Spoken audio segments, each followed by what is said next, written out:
taron gana ku ne baitin akan ku ne dan so na gan ku sau da ya masoya. An kara bincike ni ma tishi nake so ya kore basirar na baya.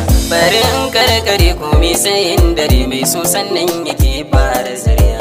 Allah ka bani rai da lafiya na ga murmushin mamana, domin ta duniya a kasan dare har ake yawan zance na. Dama za ku da ni da na zamo gwani dan ban gano masoya ya kuwa.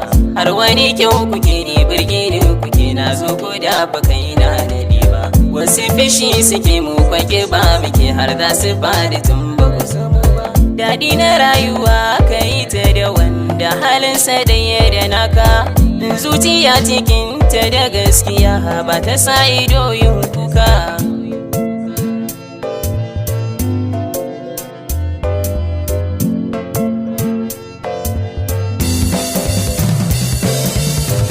Kare nazari sai mun yi haƙuri so ba a masa burgar kwarewa. Ban san da haka ba sai da na zo gaba na gane na kuya koruwa. Kun shakwa hasali ko da wajen hali ana biya tare baiwa.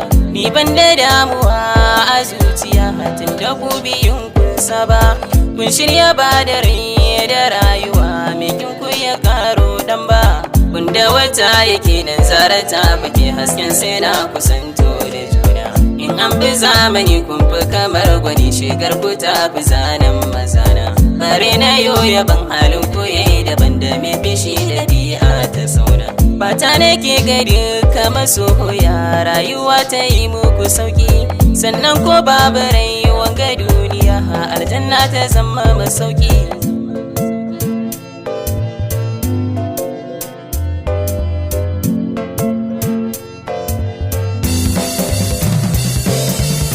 Kullum hange da ke shinya abin yake muna mu sai mu ce Allah kare.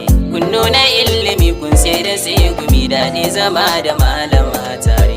Wakar da baka ne hangen akan ku ne domin ku ne kawai ku kaware. Ni ma ina da wacce nake bida lokacin mai ne bai zo ba. Domin ta duniyar so ta san da ni duk da na sani ba ta san ba. Na ji zan tsaya begen masoyiya sai zuciya ta ce tashi zaune. So hauhawa yake kullum nisa yake samun na gaskiya wahala. Yau in yanayi da kai gobe zai ya da kai manta kawai abin wake ne. Mai haƙuri kawai yake zama da su sai rayuwa mai nisa. In ya je raddadi ko zafin jiki ba ya ɗaura niyyar fansa. Na san a rayuwa daɗi ko damuwa ba wanda za a ce da'iman ne. Dan yan adam muke laifin mu yake har ya mayar da mu ajizan ne. Koyawa zuciya daukar da kwan wuya sai larta jarumi gashi zaune. Allah yana tare da zuciya mai da kwan nufin alkhairi. Mai gaisuwa ga duka masoya na daɗa da fatan kairi. Ban so na zan kaɗe dan na ga zan daɗe gano lagon ku ba da mutum ba. Dan kai nuwa kuke shukar Allah kuke wasa ya ja da ikon karaba. So na sanar da mu wake tare da mu aikin da kimiyya ba ta iya ba. Ni na ko Ahmad zaki gida na yi lif kamar bani ba. Fatan kairi nake magana ni musu marhaban ga duka masoya.